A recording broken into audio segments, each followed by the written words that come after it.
Hi hello welcome to టీవీ24. Mega ఎంట ఇద్దరు వారసులు అడుగుపెట్టారు. అది కూడా సాక్షాత్తు ఆ రాముడి అంశలోనే అడుగు పెట్టడం జరిగింది.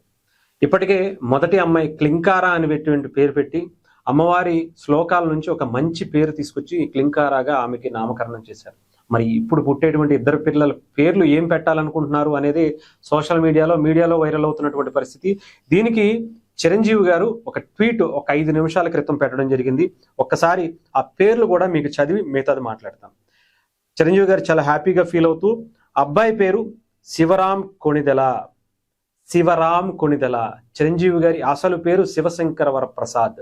దాంట్లో శివాన్ని తీసుకుని, ఎందుకంటే ఆ రాముడే అంటే ఆ శివుడి తర్వాత ఉండేటువంటి ఏవైతే మన ఆ అవతారాలు అనుకుంటామో అలాంటి ఆ రాముడి అంశలో పుట్టినటువంటి ఆయనకి శివుడి పేరు అంటే చిరంజీవి గారి అసలు పేరులో ఉన్నటువంటి శివ అనేటువంటి దాన్ని తీసుకుని శివ, అలాగే రామ్ చరణ్ గారిలోంచి రాముడు అంటే మళ్ళీ ఈ రాముడిని ఎలాగో తీసుకున్నారు, రాముడి అంశలో పుట్టారు కాబట్టి ఆ రాముడిని శివుణ్ణి కలిపి శివరాం అనేటువంటి పేరును ఆయనకు పెట్టడం జరిగింది. రామ్ చరణ్ తేజ్, మిగతా ఎలాగైతే అందరిలో కూడా తేజ్ అని ఎలాగ ఉందో అలాగే రాముడిని ఆ రాముడి అంశలో పుట్టినటువంటి రాముడికి కూడా రామ్ అనేటువంటి పేరును పెట్టారు. అలాగే అమ్మాయికి అనిర్వ దేవి కొణిదెల అని చెప్పి పెట్టారట. అనిర్వ దేవి అని అంటే చాలా మందికి ఈ చిరంజీవి గారి కుటుంబం గురించి, వాళ్ళ సనాతన ధర్మం గురించి, హిందువులుగా ముఖ్యంగా ఎంత బలంగా ఆ హనుమంతుణ్ణి అమ్మవారిని పూజిస్తారో మనందరికీ తెలుసు.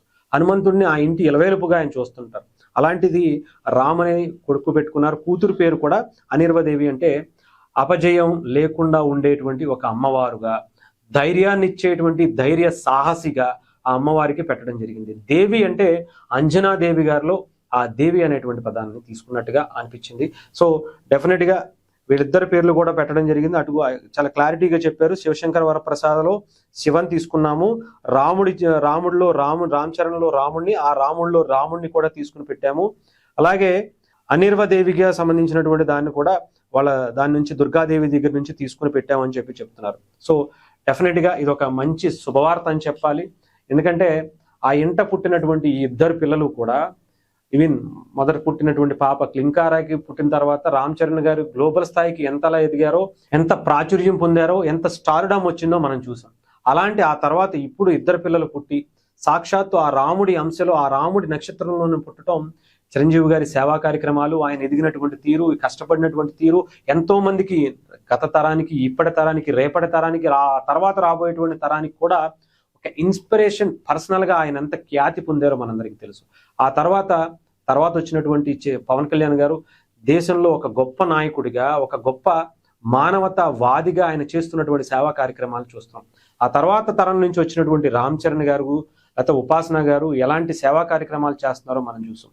నెక్స్ట్ వచ్చేటువంటి వీళ్ళు కూడా క్లింకారా కావచ్చు, ఇప్పుడు శివరాం కావచ్చు, అనిర్వదేవి కావచ్చు, వీళ్ళు కూడా చాలా గొప్ప స్థాయిలో వీళ్ళకి మించినటువంటి సేవల్లో కావచ్చు, కీర్తిలో కావచ్చు ఉంటుంది అని చెప్పి ఇప్పటికే పండితులు చాలా మంది, దీని సనాతన ధర్మాన్ని పాటించే వాళ్ళు, హిందూ ధర్మం గురించి తెలిసిన వాళ్ళు, పండితులు అందరూ కూడా చెప్తున్నటువంటి విషయం. సో డెఫినెట్ గా చిరంజీవి గారి స్థాయికి, రామ్ చరణ్ గారి స్థాయికి, పవన్ కళ్యాణ్ గారిని స్థాయికి మించి సేవా కార్యక్రమాల్లో, కీర్తిలోను అన్నింటిలో కూడా వీళ్ళిద్దరూ ఉంటారు అనటంలో ఎటువంటి సందేహం లేదేమో అనిపిస్తుంది.